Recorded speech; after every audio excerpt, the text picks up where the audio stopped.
ನಿಮ್ಗೆಲ್ಲ? ಪಾಪ ನೋಡಿ, ಮಯೂರಿ ಬಾಯಲ್ಲಿ ಅಷ್ಟೊಂದು ನೊರೆ ಬರ್ತಾ ಇದೆ, ಒದ್ದಾಡ್ತಾ ಇದ್ದಾಳೆ. ಅವಳು ಸಹಾಯಕ್ಕೆ ಬನ್ನಿ ಅಂತ ಕೈ ಚಾಚ್ತಾ ಇದ್ರೆ ನಿಮ್ಗೆಲ್ಲ ನಾಗಿನಿ ಚಿಂತೆನಾ? ಮಯೂರವರು ಕೂಡ ಬ್ರೇವ್ ಆಗಿದ್ದಾರೆ, ಫೈಟ್ ಮಾಡ್ತಾ ಇದ್ದಾರೆ. Let us hope for the best. ಆದ್ರೆ ಇನ್ 48 hours ಅಂತೂ ಏನು ಹೇಳಕ್ಕಾಗಲ್ಲ.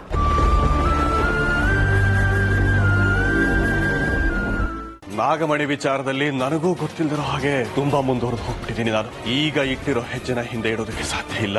ಈಗ ನನಗೆ ಗೊತ್ತಿರೋದು ಎರಡೇ ಆಯ್ಕೆ, ಒಂದು ಗೆಲ್ಲಬೇಕು, ಇಲ್ಲ ಸಾಯಬೇಕು. ಗುರುಗಳು ಹೇಳಿದ ಚಂದ್ರಗ್ರಹಣಕ್ಕೆ ಇನ್ನು ಕೆಲವೇ ದಿನಗಳಿದೆ. ನನ್ನ ಬಳಿ ಸಮಯವಿಲ್ಲ.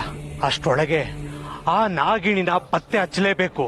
ಬಲಿಗೆ ಎಲ್ಲ ಸಿದ್ಧತೆಗಳು ಆಗ್ಬೇಕು. ತಡ ಮಾಡ್ತಾ ಕೂರೋದ್ರಲ್ಲಿ ಅರ್ಥ ಇಲ್ಲ.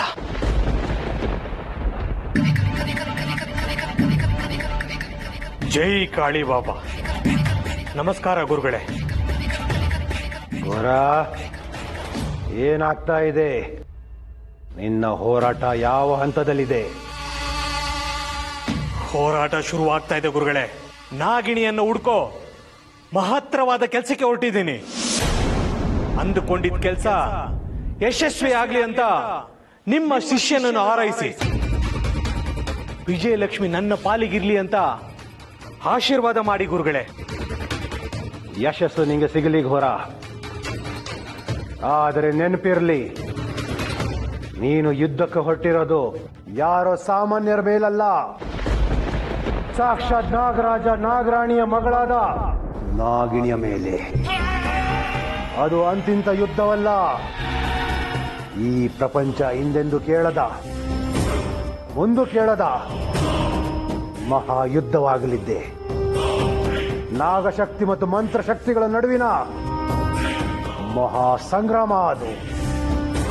ನಾವು ಅವರು ಅಂತ ಸಾಧಿಸಿ ತೋರಿಸಬೇಕಾದ ಯುದ್ಧದಲ್ಲಿ ನಿನಗೆ ಕನ್ಸಲ್ಲೂ ಯೋಚನೆಗೆ ಸಿಗದಂತ ಕಠೋರ ಅಡಚಣೆಗಳು ಎದುರಾಗಲಿವೆ. ಅದೆಲ್ಲದಕ್ಕೂ ನೀನು ಸಿದ್ಧನಾಗಿರಬೇಕು. ಕಠೋರ ಅಡಚಣೆಗಳ ಯಾವುದು ಗುರುಗಳೇ? ಆ ಅಡಚಣೆಗಳ ಸ್ವರೂಪ ಬಹಳ ಭೀಕರವಾಗಿರುತ್ತದೆ ಘೋರ. ಒಂದು,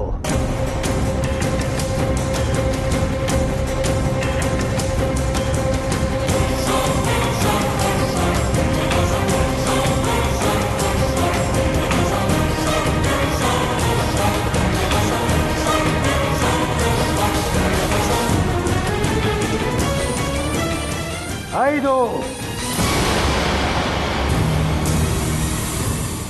ಯೋಚನೆ ಮಾಡ್ಕೊಂಡು ಹೋಗೋ ಘೋರ.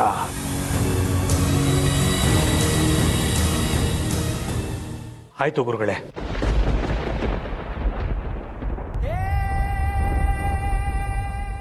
ಅಮೃತ ಅವರೇ, ಇದು ಯಾವ ನ್ಯಾಯ ರೀ? ಆ ಹಾವಿಗೆ ದ್ವೇಷ ಇರೋದು ನಮ್ಮನೆಯವ್ರ ಮೇಲೆ. ತಪ್ಪು ಮಾಡಿದವ್ರ ಮೇಲೆ ದ್ವೇಷ ತೀರಿಸ್ಕೊಳ್ಳೋದು ಬಿಟ್ಟು ಹೀಗೆ ಅಮಾಯಕರ ಮೇಲೆ ಅಟ್ಯಾಕ್ ಮಾಡ್ತಾ ಇದೆಯಲ್ಲ,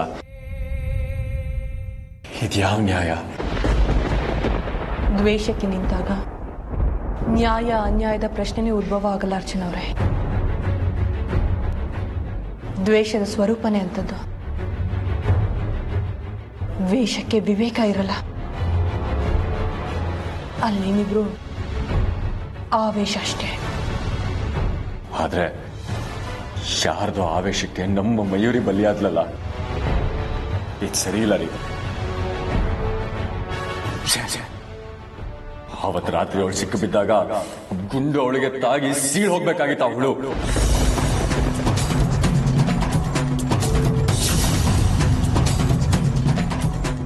ಇದೆಲ್ಲ ಆಗಿದ್ದು ಆ ಅಮೃತದಿಂದ. ಎಲ್ಲ ಸುಗಮವಾಗಿ ಸಾಕ್ತಾ ಇತ್ತು ಅನ್ನುವಾಗಲೇ ನನ್ನನ್ನು ತೋರಿಸ್ಕೊಟ್ಬಿಟ್ಲು ಪಾಪಿ. ನಮ್ಮ ನಾಗಲೋಕದ ನಿಯಮದ ಪ್ರಕಾರ ಒಂದು ನಾಗ ಮತ್ತೊಂದು ನಾಗವನ್ನ ತೋರಿಸ್ಕೊಡಬಾರ್ದು, ಬಿಟ್ಟು ಕೊಡಬಾರ್ದು.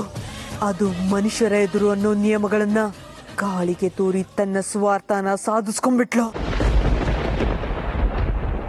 ನನಗೆ ಯಾವ ಪ್ರಾಣಿಗಳ ಮೇಲೂ ದ್ವೇಷ ಇಲ್ಲ ರೀ. ಅದರಲ್ಲೂ ಹಾವುಗಳಂದ್ರೆ ಒಂಥರ ವಿಶೇಷವಾದ ಪ್ರೀತಿ, ಕರುಣೆ. ಅದು ಒಂದು ಜೀವಿಗಳು ಅನ್ನೋ ಸಾಫ್ಟ್ ಕಾರ್ನರ್ ಇತ್ತು. ಆದ್ರೆ ಈ ನಾಗಿಣಿ ವಿಷಯದಲ್ಲಿ ನನ್ನ ಹೃದಯ ಕಲ್ಲಾಗೋಗಿದೆ ಕಣ್ರಿ. ಅವಳು ಎಲ್ಲೇ ಯಾವ ಸ್ಥಿತಿಯಲ್ಲಿ ಸಿಕ್ಕಿದ್ರು ಅವಳನ್ನ ಕತ್ತರಿಸಿ ತುಂಡು ತುಂಡು ಮಾಡಿ ರಣಹದ್ದುಗಳಿಗೆ ಹಾಕುವಷ್ಟು ಕೋಪ ಇದೆ ನನಗೆ. ನನ್ನನ್ನ ತುಂಡು ಮಾಡ್ತೀಯ, ನಾಗಿಣಿಯನ್ನ ಕತ್ತರಿಸಿ ಬಿಸಾಡ್ತೀಯ ಅಲ್ವಾ ಅರ್ಜುನ್?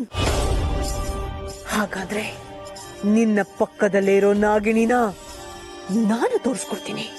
ಕತ್ತರಿಸಿ ಬಿಸಾಕೋಳನ್ನ, ನಾಶ ಮಾಡೋ ಆ ಅಮೃತ ಅನ್ನೋ ಹುಳುವನ್ನ. ಅರ್ಜುನ್ ಅವರೇ, ಯಾಕೋ ನಿಮ್ಮ ಮನ್ಸು ತುಂಬಾ ದುರ್ಬಲ ಆಗ್ತಿದೆ. ನಿಮ್ ಕೋಪ ನಿಮ್ ಹಿಡಿತಕ್ಕೆ ಸಿಗ್ತಾ ಇಲ್ಲ. ನೀವಿನ್ನೂ ಇಲ್ಲೇ ಇದ್ರೆ ನಿಮ್ ಮನ್ಸು ಕೆಡ್ಸ್ಕೋತೀರಾ. ಅದರಿಂದ ಯಾವ ಪ್ರಯೋಜನನೂ ಇಲ್ಲ ಅರ್ಜುನ್ ಅವರೇ. ಬನ್ನಿ ಇಲ್ಲಿಂದ ಹೋಗೋಣ. ಇಲ್ಲ ಕಣ್ರಿ, ನಾಗಮಯೂರಿನ ಬಿಟ್ಟು ಎಲ್ಗೂ ಬರಲ್ಲ. ಬೇರೆ ಎಲ್ಲೂ ಅಲ್ಲ ಅರ್ಜುನ್ ಅವರೇ, ಇಲ್ಲೇ ಹೊರಗಡೆ ತಂಪಾಗಿ ಗಾಳಿ ಬೀಸ್ತಾ ಇದೆ. ಹೇಗಿದ್ರು ಒಳಗಡೆ ಯಾರನ್ನು ಬಿಡ್ತಾ ಇಲ್ಲ ಅಲ್ವಾ? ಒಂದ್ ಸ್ವಲ್ಪ ಹೊತ್ತು ಗಾಳಿಲಿ ಓಡಾಡಿದ್ರೆ ನಿಮ್ ಮನ್ಸು ಹಗುರ ಆಗತ್ತೆ, ಸಮಾಧಾನ ಆಗುತ್ತೆ. ಬನ್ನಿ.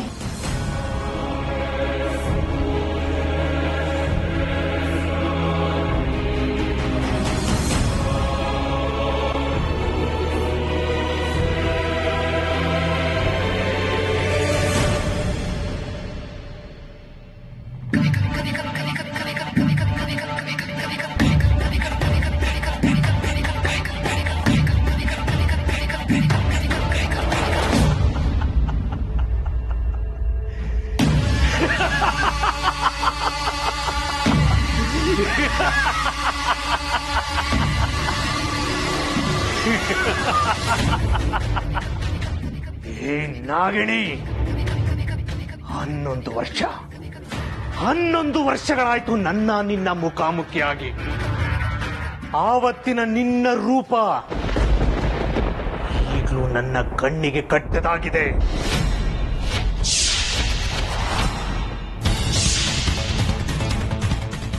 ಇಷ್ಟು ವರ್ಷಗಳ ಕಾಲ ನನ್ನ ಸಂಶೋಧನೆಗೆ, ನಾನು ಪಟ್ಟ ಯಾತನೆಗೆ, ನನ್ನ ಪರಿಶ್ರಮಕ್ಕೆ, ನನ್ನ ರೋಷಕ್ಕೆ, ನನ್ನ ದ್ವೇಷಕ್ಕೆ, ನನ್ನ ಸಾಧನೆಗೆ, ನನ್ನ ಪ್ರತಿಕಾರಕ್ಕೆ ಎಲ್ಲದಕ್ಕೂ ಫಲ ಸಿಗೋ ಸಮಯ ಈಗ ಕೂಡಿ ಬಂದಿದೆ. ಏ ನಾಗಿಣಿ, ಇನ್ನು ಹೆಚ್ಚು ದಿನಗಳ ಕಾಲ ನೀನು ನನ್ನ ಕಣ್ಣಿಗೆ ಬೀಳದೆ ಓಡಾಡೋದಕ್ಕೆ ಸಾಧ್ಯ ಇಲ್ಲ. ಸದ್ಯದಲ್ಲೇ ನನ್ನ ನಿನ್ನ ಮುಖಾಮುಖಿ ಆಗುತ್ತೆ. ಆದ್ರೆ ಅದು ಯಾವಾಗ ಎಲ್ಲಿ ಅಂತ ನಿರ್ಧಾರ ಆಗಿಲ್ಲ. ಅದು ಸದ್ಯದಲ್ಲೇ ನಿರ್ಧಾರ ಆಗುತ್ತೆ. ಆಮೇಲೆ ನಿನ್ನ ಸಾವನ್ನ ತಡೆಯೋದಕ್ಕೆ ಆ ಬ್ರಹ್ಮನಿಂದನೂ ಸಾಧ್ಯ ಇಲ್ಲ. ನಿನ್ನ ಕಡೆಯ ದಿನಗಳನ್ನ ಚೆನ್ನಾಗಿ ಅನುಭವಿಸ್ಬಿಡು ನಾಗಿನಿ. ಈ ಘೋರ ನಿನ್ನೆದುರಿಗೆ ಬಂದ ಮೇಲೆ ಅದು ಯಾವುದಕ್ಕೂ ಅವಕಾಶ ಇರೋದಿಲ್ಲ. ಈ ಘೋರ ನಿನ್ನೆದುರುಗಡೆ ಬಂದಾಕ್ಷಣ ನಿನ್ನ ಬಲಿ, ನಾಗಿಣಿಯ ಬಲಿ.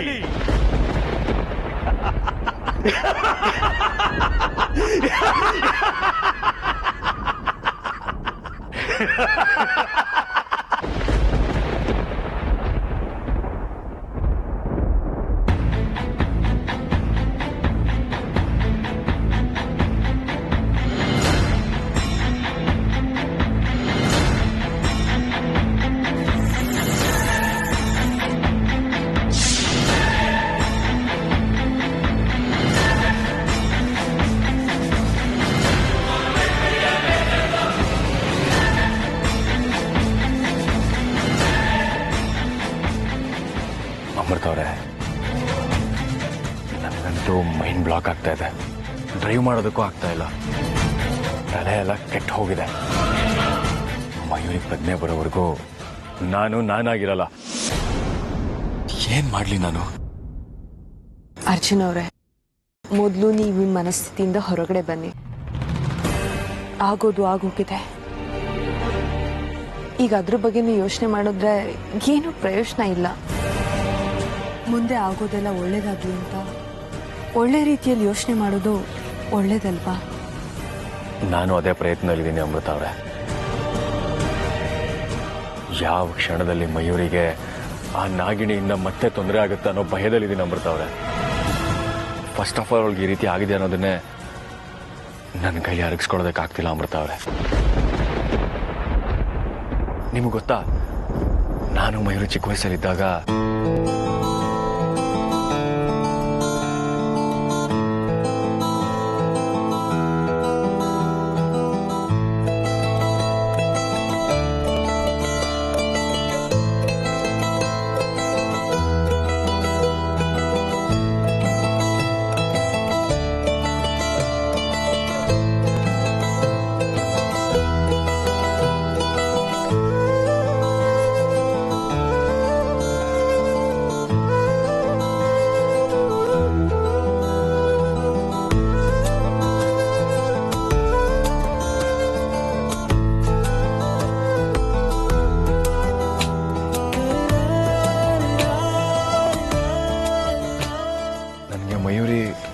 ಕಸಿನ್ ಅನ್ನೋದಕ್ಕಿಂತ ಹೆಚ್ಚಾಗಿ ಒಳ್ಳೆ ಫ್ರೆಂಡ್ ಆಗಿದ್ಲು ಕಣ್ರಿ. ನನ್ನ ಕಷ್ಟ ಸುಖನೆಲ್ಲ ಹೇಳ್ಕೊಳೋದಕ್ಕೆ ಒಂದು ಔಟ್ಲೆಟ್ ಆಗಿದ್ಲು. ಮನೆ ತುಂಬಾ ಅರ್ಜುನ್ ಅರ್ಜುನ್ ಅಂತ ಕೂಕೊಂಡು ಓಡಾಡ್ತಾ ಇದ್ದಿದ್ದು ನನ್ನ ಗೆಳತಿ ಇವತ್ತು ಚಾಲನೆ ಇಲ್ಲದೆ ಸಾವು ಬದುಕಿನ ಮಧ್ಯ ಹೋರಾಡ್ತಾ ಇದ್ದಾಳೆ ಅಂತಂದ್ರೆ ಸಂಕಟ ಆಗ್ತದೆ ಕಣ್ರಿ ನನಗೆ. ನಿಮ್ಮ ನೋವು ಎಂಥದ್ದು ಅಂತ ನಂಗೆ ಅರ್ಥ ಆಗುತ್ತೆ ಅರ್ಜುನ್ ಅವ್ರೆ. ಆದ್ರೆ ಇದೆಲ್ಲ ನಮ್ಮ ಕೈ ಮೀರಿ ನಡೆಯುವ ಘಟನೆಗಳು. ದೇವರಲ್ಲಿ ನಂಬಿಕೆ ಇಡಿ. ಅವನು ಯಾವತ್ತೂ ಒಳ್ಳೆಯವರಿಗೆ ಮೋಸ ಮಾಡಲ್ಲ ಅನ್ನೋ ವಿಶ್ವಾಸ ನನಗಿದೆ. ಹಾಗಂತೀರ ಅಮೃತ, ನೀವು ಧೈರ್ಯ ಕೊಟ್ರೆ ನನಗೆ ಧೈರ್ಯ ಬರುತ್ತೆ ಕಣ್ರಿ.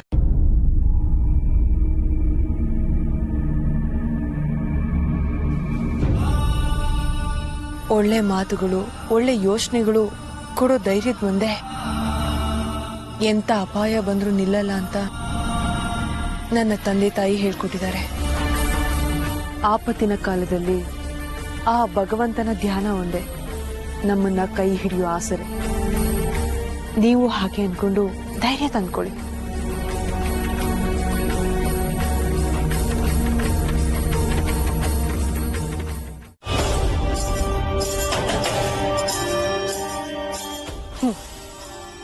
ಒಂದು ವೇಳೆ ಮಯೂರಿನ ಆ ದೇವರು ಕಾಪಾಡಿದ್ರು ಕಾಪಾಡಬಹುದು. ಆದ್ರೆ ಅಮೃತನ ನನ್ನಿಂದ ಕಾಪಾಡೋದಕ್ಕೆ ಯಾರಿಂದನೂ ಸಾಧ್ಯ ಇಲ್ಲ.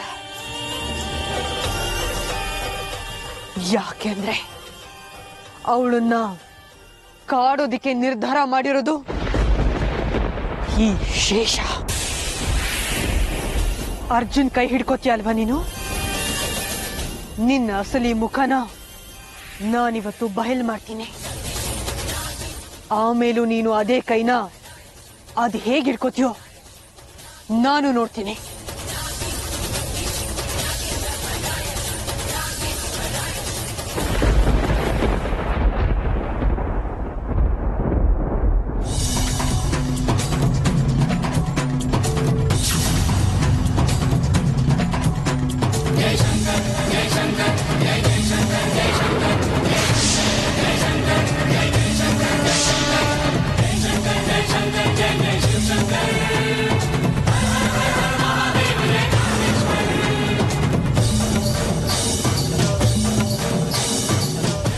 ನಾಗದಾಣಿ ಸೊಪ್ಪು ಇಚ್ಛಾದಾರಿ ನಾಗಗಳ ಪಾಲಿಗೆ ಶತ್ರು.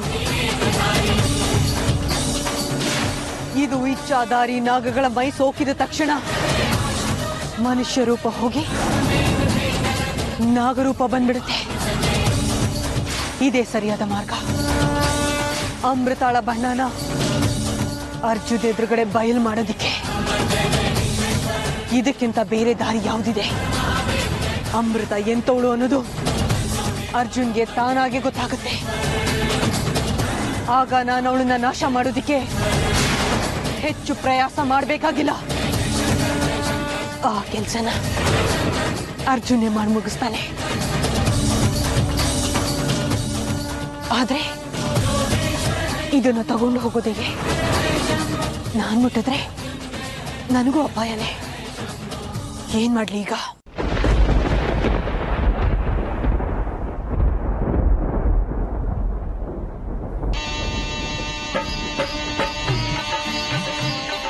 ಮಕ್ಕಳ, ಒಂದ್ ನಿಮಿಷ ನಿಂತ್ಕೊಳ್ಳಿ. ಏನಕ್ಕ, ಏನ್ ಬೇಕಿತ್ತು? ನೋಡಿ ಮಕ್ಕಳ, ನಾನ್ ನಿಮ್ಗೊಂದು ಕೆಲಸ ಹೇಳ್ತೀನಿ. ಅದನ್ನ ಮಾಡಿದ್ರೆ ನಾನ್ ನಿಮ್ಗೆ ದುಡ್ಡು, ಮಿಠಾಯಿ ಎಲ್ಲ ಕೊಡ್ತೀನಿ, ಸರಿನಾ? ಮಿಠಾಯಿ ಎಲ್ಲ ಯಾರಿಗೆ ಬೇಕಕ್ಕ? ದುಡ್ಡು ಕೊಡಂಗಿರಿ ಹೇಳಿ, ಯಾವ ಕೆಲಸ ಬೇಕಾದ್ರೂ ಮಾಡ್ತೀವಿ. ಸರಿ. ಅಲ್ಲಿ ನೋಡಿ, ಅಲ್ಲಿ ಸೊಪ್ಪು ಕಾಣಿಸ್ತಿದೆ ಅಲ್ವಾ? ಅದೇ ಒಂಥರ ಒಳೆಯುತ್ತಿದೆಯಲ್ಲ. ಹಾ, ಅದನ್ನ ಹೋಗಿ ಕಿತ್ಕೊಂಡ್ ಬನ್ನಿ. ಆಮೇಲೆ ಏನ್ ಮಾಡ್ಬೇಕು ಅನ್ನೋದನ್ನ ನಾನು ಹೇಳ್ತೀನಿ. ಸರಿ ಅಕ್ಕ. ತೊಳ, ಹೇ ಬರ.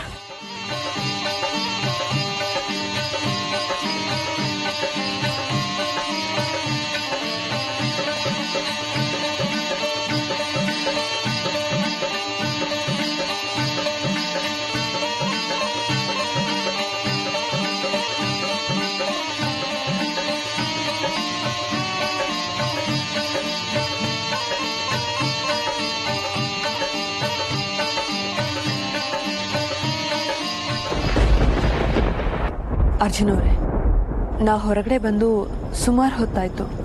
ಬನ್ನಿ, ಆಸ್ಪತ್ರೆಯಲ್ಲಿ ಏನಾದ್ರು ಬೇಕಾದ್ರೆ ನಮ್ಮನ್ನ ಕರಿಬಹುದು. ಹೊರಡೋಣ, ಅಲ್ಲಿ ಯಾರೂ ಇಲ್ಲ ನಮ್ಮವರು. ಹೌದಲ್ಲ, ನೋಡಿ ಮಾತಾಡ್ತಾ ಮಾತಾಡ್ತಾ ಟೈಮ್ ಹೋಗಿದ್ದೆ ಗೊತ್ತಾಗಿಲ್ಲ. ಸರಿ ಬನ್ನಿ ಹೋಗೋಣ.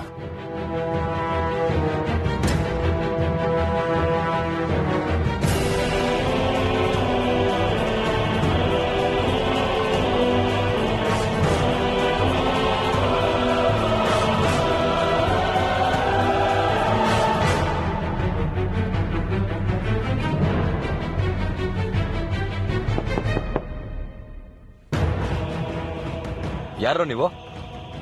ಏನೋ ಅಣ್ಣ, ಡೋರ್ ತೀರೇಣ. ಸಪ್ ಮಾಡ್ತಿದ್ವಿ, ತೋಳಿ ಅಣ್ಣ. ಸ್ಕೂಲ್ ಫೀಸಿಗೆ ಹಾಕುತ್ತೆ. ಏನ ಸೊಪ್ಪು ಮಾಡ್ತಾ ಇದ್ದೀರಾ? ಅದು ಇಷ್ಟೊತ್ತಲ್ಲಿ ಮನೇಲಿ ಕೂತು ಓದೋದ್ ಬಿಟ್ಟು ಇಷ್ಟೊತ್ತು ಒಬ್ಬೊಬ್ಬರೇ ಸೊಪ್ಪು ಮಾಡ್ತೀರೇನೋ? ಓದೋ ಹುಡುಗರು ಮನೇಲಿ ಓದೋದ್ ಬಿಟ್ಟು ಮಾರಾಟಕ್ಕೆ ಬಂದ್ರೆ ಹೇಗೋ? ಹಾಗೇ ಬಿಡಿ ಅಣ್ಣ, ಮನೇಲಿ ತುಂಬಾ ಕಷ್ಟ ಇದೆ. ನೀವು ತಗೊಂಡ್ರೆ ಸಹಾಯ ಆಗುತ್ತೆ. ಪಾಪ, ಹೋಗ್ಲಿ, ತಗೋಬಿಡೋಣ. ಇಲ್ಲಾಂದ್ರೆ ಅವರು ನಮ್ಮನ್ನ ಹೊರಗಡೆ ಹೋಗೋದಕ್ ಬಿಡಲ್ಲ. ಸರಿ ಕೊಡಪ್ಪ ಅದು.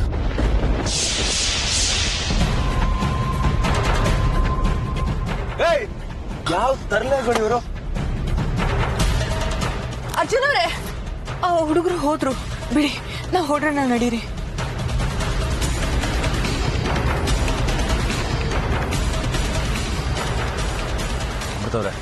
ನಿಮ್ಗೇನು ಆಗಿಲ್ಲ ತಾನೆ? ಅಯ್ಯೋ, ಓಕೆ, ನಡಿ.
ಇದ್ರಲ್ಲಿ ಯಾವ್ದಾದ್ರೂ ಕೈವಾಡ ಇದ್ಯಾ?